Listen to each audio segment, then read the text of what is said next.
it's been made pretty clear that Pochettino thinks that Matt Turner's his number one and trusts Matt Turner. You can see it in every damn game Matt Turner plays. He's the first cheerleader to go, and something that could be so simple and basic that not in a million years would a European coach go, yeah, great job, Matt Turner. He's making it a point to say, hey, I'm back. I'm with you. I'm giving you that confidence, right? So is that a good thing for us? No, it ain't a good thing. Thank God he made that It's the reality. Oh, it's the reality. He made a save. Let's talk about our goalkeeper crisis, everyone. Because Matt Turner, who plays for Crystal Palace, I mean, I'll use the word play pretty loosely. He's only actually started for them once. He's played, I don't know what, one game at the club level in 9-10 months, something crazy. Can't even get a start for Palace in their cup run, the Carabao Cup. They take on Arsenal. They end up losing 3-2. Chris Richards doesn't start this game. And Mauricio Pochettino was there to scout, I assume, Chris Richards, assuming they were going to get a run in the cup, and Matt Turner. Neither one of them play or get off the bench. That's not great. Matt Turner's stats here, 2024. He has started 6 times in 2024, 570 minutes, 25 saves, 77% save percentage, 1 clean sheet.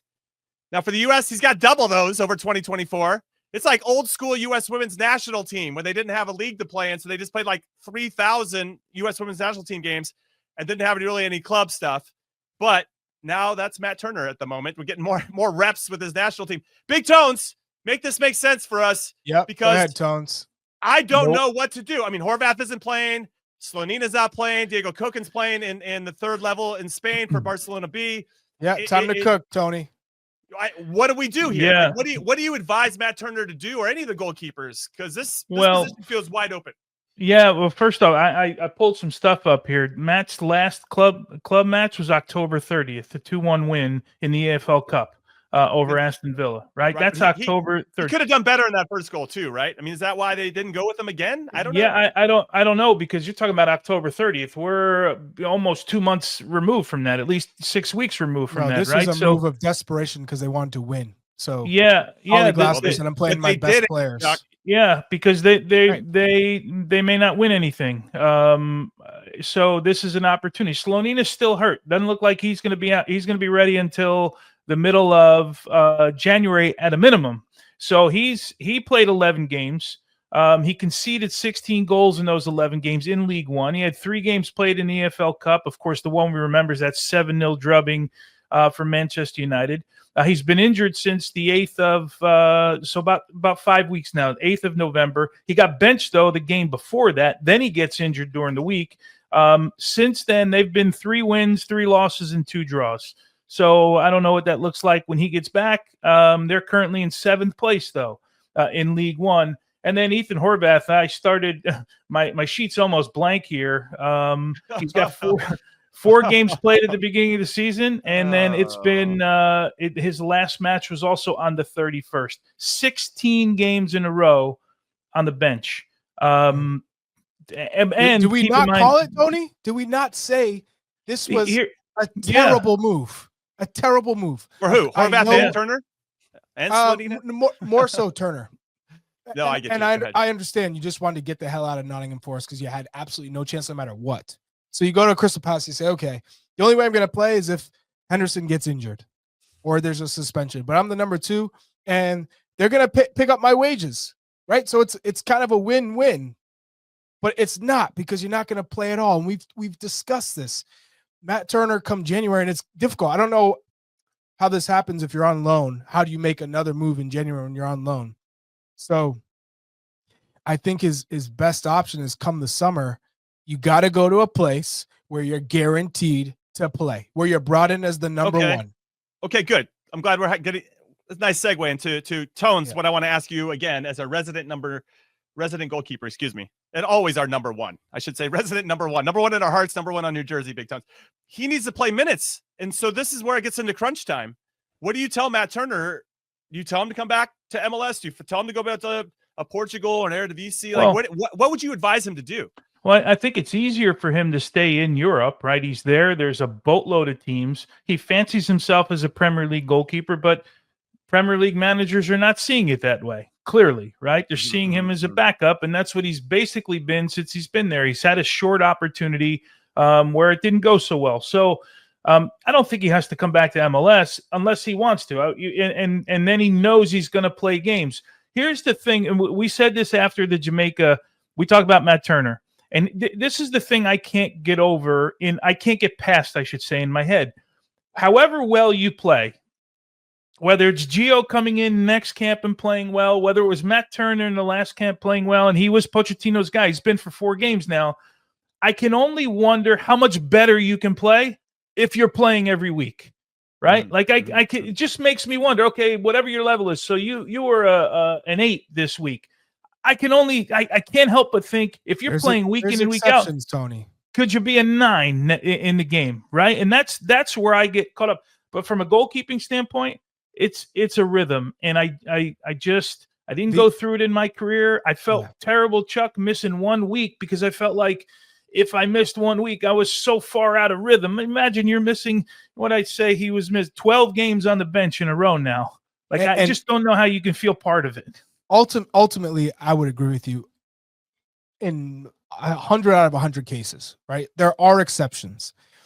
The only caveat here is Matt Turner played in a World Cup in the same situation where my man did not play at all towards the end of that season. Yeah, he played some FA Cup games in the fall. He had 8 games in the fall leading up to the World Cup. But there weren't many games leading right into the World Cup. He wasn't in a rhythm or anything like that. And my man, he balled out in the World Cup. He played really well. Did he want to take that chance again? No, hell no. But I'm saying, look at the depth in this position. So the exception here is, one, he's already done it, not playing regular minutes, which I don't agree with. And we know come summer, having spoken to Matt Turner, he knows he has to play going into a World Cup. So he has a European passport. That's a big help, which means he can play anywhere in Europe and it not being looked at as, oh, you're an American, you're taking up a foreign roster designation in some cases, or you have to be paid a certain number because you're not in the EU. So that helps him mightily. I think the Bundesliga is probably the best fit for him because it's a super competitive league. You just have to go to the right club. We saw Zach Steffen. He did really well when he went to the Bundesliga and he was a backup at Manchester City. So I could see that being the next spot for him. But ultimately, this position is so damn weak. When you talk about emergency, like this is a damn travesty that this is so bad.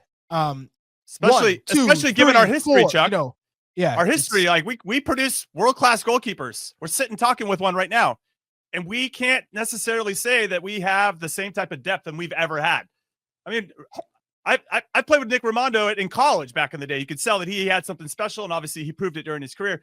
That guy was our 3rd goalkeeper for our national team. He couldn't even get us. I mean, that's just how good he was. Maybe 4th or 5th. Exactly. We were just so deep, and now we're just not as deep, and that is interesting. He clearly he wants to be in the Premier League. He has to have somebody that's convinced that he's a Premier League goalkeeper to play. Tony, he knows that the Premier League at the moment it's not for him because you get labeled real quick in that league. Whether you're a player, whether you're a coach, if you don't have success right away, and you go to another place and you don't have success, and then you go to another place and you don't have success, guess what? No team's going to take a chance, and you're not going to the championship. You don't go from Arsenal to Nottingham Forest to Crystal Palace, and then you go to the championship. Hell no. You get out of England, and you go to Bundesliga. You go to Liga. I like the Celtic Rangers shot because you still play European competition, so that checks that box. I'd love for him to maybe go a step back, and maybe you're not playing in the most competitive league. Maybe you're playing in the 6th, 7th, 8th. But you're still one of the top teams in those leagues. The guy just needs reps under pressure. That's essentially what he needs. Yes. He needs reps under pressure. 100%. And practice isn't enough for him to make that happen. All right, let's take a look at the American goalkeepers with the most club minutes since August 1st. Okay, and number 1 on that list is our very own Zach Steffen with 1,440 minutes. Matt Freese is 2nd NYCFC goalkeeper. FC Cincinnati's Roman Celentano is 3rd. Brad Guzan, shout out to the old guys. He's like the one remaining player in MLS that I played with. So shout out to Brad Guzan. John McCarthy, LA Galaxy, 1260. Drake Callender, 1260. These are all competitions. So this is basically our MLS list. Yeah, of course. Now I use that as a segue, though, Chuck, into the January camp. And is this a possibility for one of these guys to just stand on their head, make a shit ton of saves, be awesome in the 2 games against Venezuela and Costa Rica, and maybe just start to be part of the conversation. That's all you want out of January camp if you're a player. I just want to see if I can be part of the bigger conversation. Tones, out of those ones that I listed, do you think any of them potentially have a chance to create a spark and maybe get into at least the top 3 goalkeepers? I mean, out of that group that you just put up there, the one that stuck out to me this year was Matt Freese. I thought he had a great year, but he didn't get recognized for anything, right? And I don't want to look at the awards, but reality is he didn't get recognized. There's not. Are you looking, when you ask this question, are you looking for a starting goalkeeper out of there? Because I don't see a World Cup starting goalkeeper in that group, right? So if you're telling me we're looking for a third goalkeeper, okay, let's bring a couple of those guys in and let's see what they do. And you're looking for your third goalkeeper. But I don't see it in that group. Zach Steffen, he had that run during the the Leagues Cup, a couple shootout penalty kick wins. I mean, he didn't have a good season, period. He would be the guy that you would look at because of his experience and go, okay, that might be a guy that you bring in. Was Schulte on their list, or did he not? Was he injured for a little while? He wasn't on that list. He was injured. So Stefan he Fry, would be there. Standards had the best defense in the league. Yeah, Stefan Fry's eligible. But how old is Stefan Fry? He's older now. I know. 37 or something. Right? He's been so 36. good for so long. He has, and I don't think he's ever won anything. Stefan Fry, like he's won championships. I don't think he's ever won an award or anything. In his career, I feel like give him a shout out. Chuck's rolling his eyes, so I'm just giving him a shout out because I just think he's. He's not. I don't know where you're going. There's nowhere I'm going. Some of these names. There's nowhere I'm going. I'm having a conversation. Chuck, we have to grasp at straws. They should be at the U.S. men's national team. I'm saying that at the January camp, let's roll the dice and see what we got. Let's get the young kids in there. Let's get some of the old heads and battle it out, gladiator style. Whoever plays well, get them in the team. And if they play well against Venezuela, Costa Rica, then they take that next step. We're talking about Horvath and Slonina and Cochin and Matt Turner. Dude, these guys aren't playing. So, what's the solution? Why not give somebody a chance then?